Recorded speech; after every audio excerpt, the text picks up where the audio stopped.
Hello guys, Dexstar here. Welcome back to my channel. It's already a Saturday. I think you have seen me do the back-to-back party yesterday, or the other day.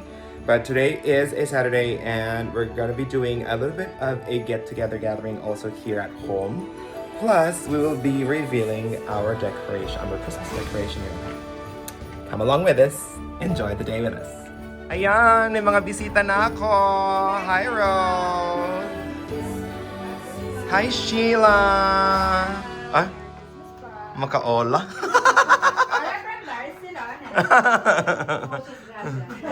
So this is the decoration situation. So you have seen me bring those from Grand Emirates, and then these are the old pieces that I just refurbished. The tree is already done. Skull Panda is hanging. Diba? Parang gusto na ni Rose yung mga yon. Bibili na si Rose niyan. Wow, sana all. The second tree is right up there with, as you have seen, the unboxed Skull Panda.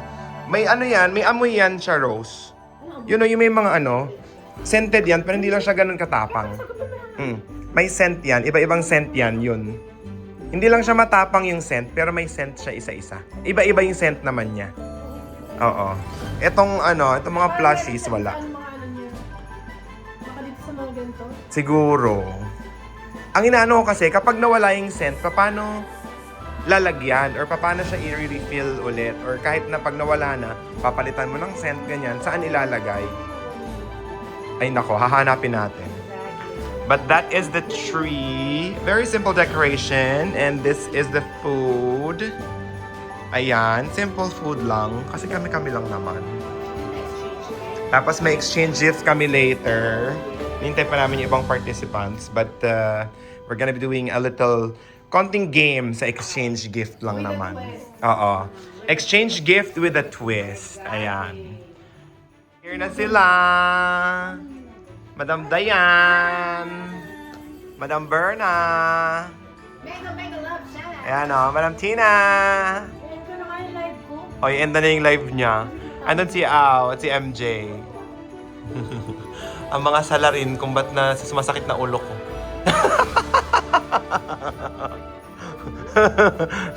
nang dahil sa mga to, ayan sila.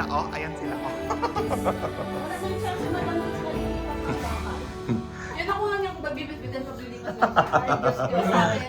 True. Yung pinaka-importanting gamit. True. Saka yung Birkin. Okay to. Gamit ni Mama. Ganito gagawin natin. Uy, baka din muna kayo. So meron dito, 7 na names. So isa-isa, pabubunutin ko kayo. Tapos bubuksan mo. Tapos syempre kung pangalan mo yung nabunot mo, ibalik mo. Diba? Kung pangalan mo yung nabunot mo, ibalik mo. Tapos, kung sino yung nabunot mo, yung pangalan, kukunin mo yung gift mo, ibibigay mo sa kanya. Ay, sorry. Okay? Example. Bumunot ako, nabunot ko si Ao. So, yung gift ko, bibigay ko kay Ao. Tapos hanggang sa lahat nakabunot, after nakabunot lahat, magbubukas tayo ng sabay-sabay. Okay. Pero, may catch. Anong catch? Before tayo magbukas ng sabay-sabay, you will have a chance na makipagpalit kung kanino mo gustong makipagpalit. One chance lang. Okay? One chance lang. Hindi kasi kanya-kanya namang bunot eh. Okay? One chance lang. O sige. Tumabi ka pa, gano'n din magpapalit ka lang naman. O tingnan mo muna kung sino yan. Na dapat hindi ikaw. Hindi ikaw. Hindi ikaw. O sige. Kunin mo yung gift mo, ibigay mo sa kanya. O ikaw magbibigay na ikaw. Asan yung gift mo? Hindi, wag mo.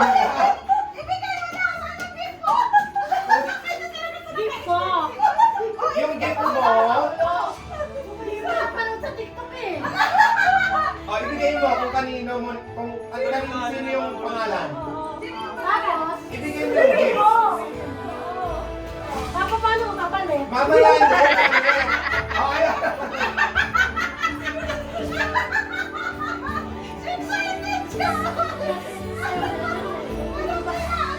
Ayan, next. Sino yan? Mamaya ka naman gusto talaga makapagpalit agad.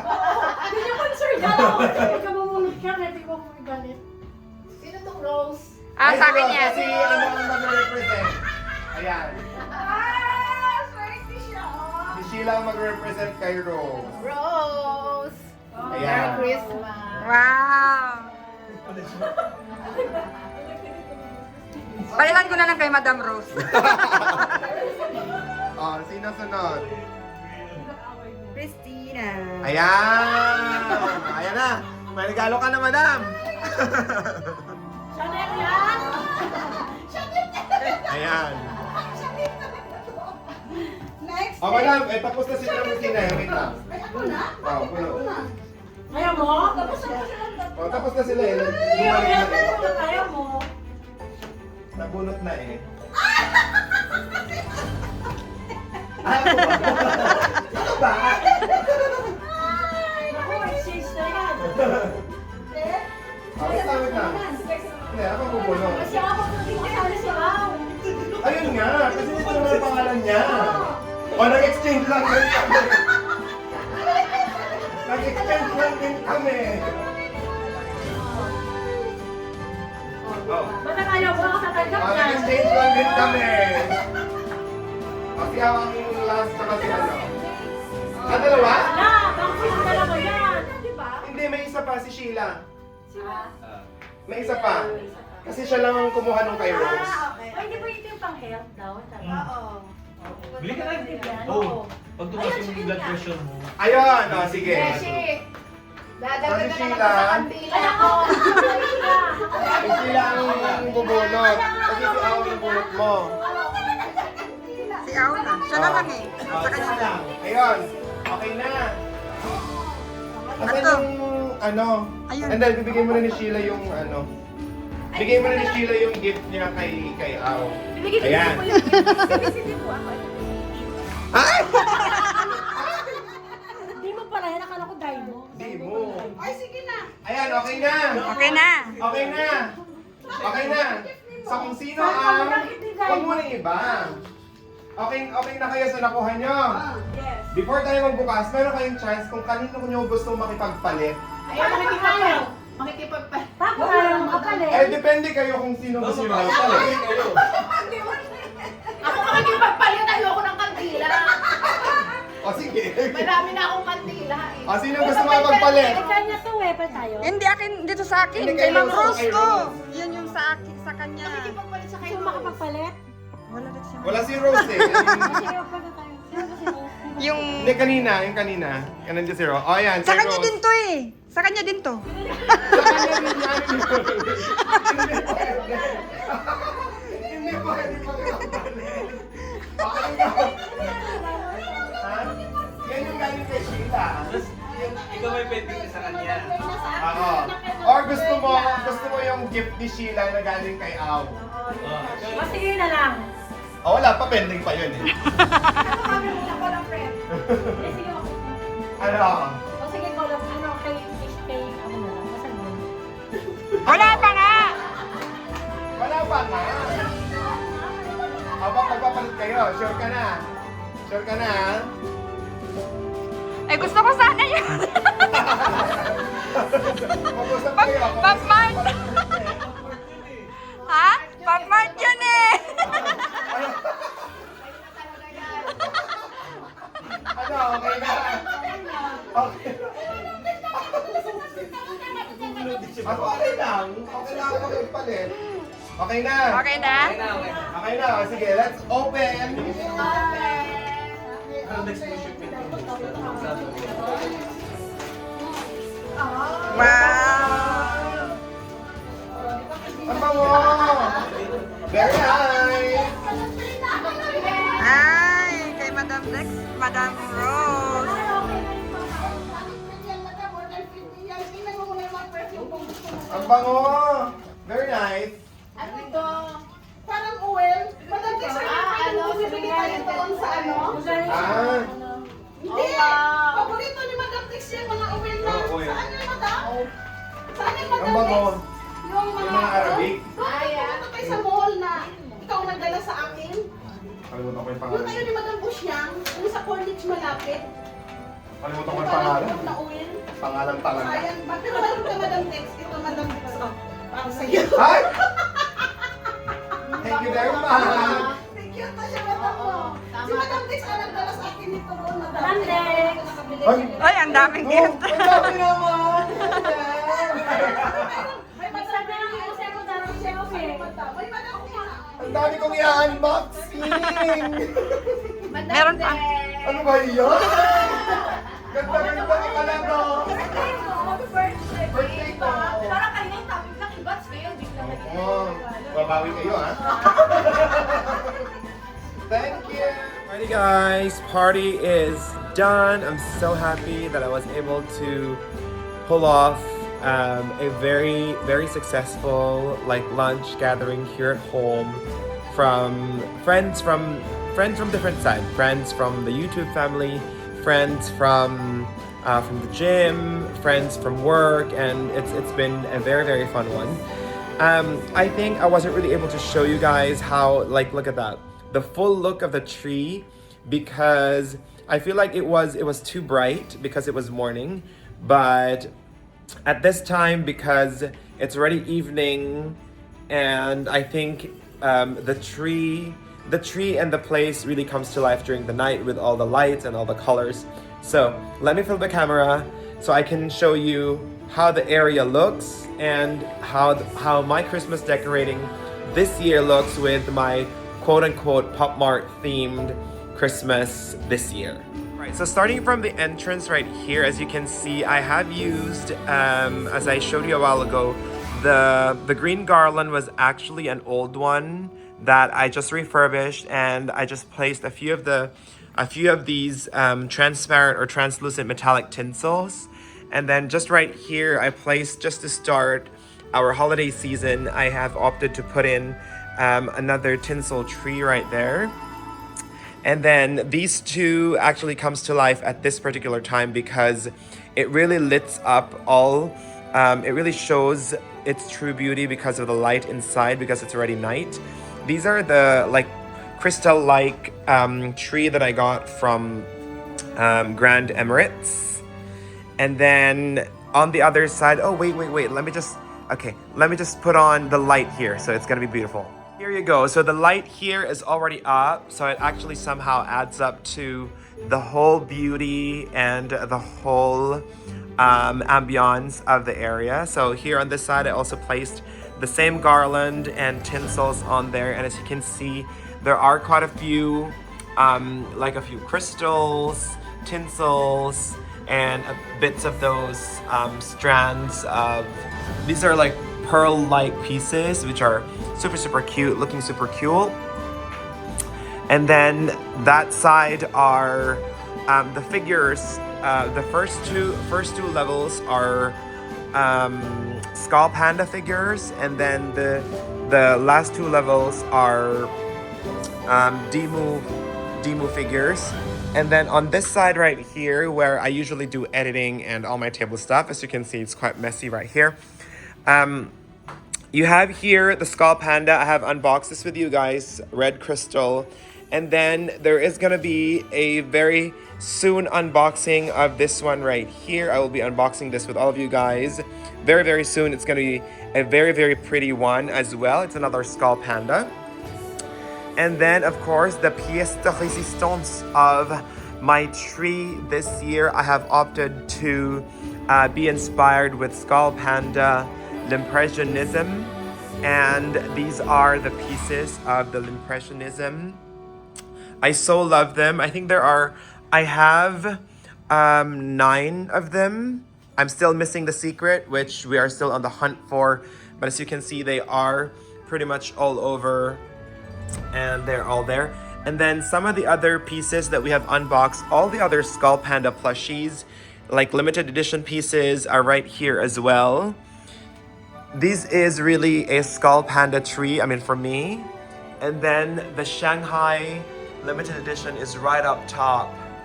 This is also part of the Limpressionism series.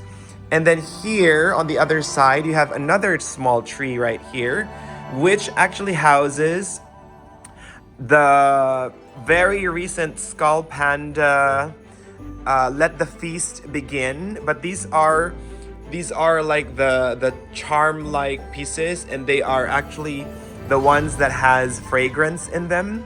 They're super, super cute.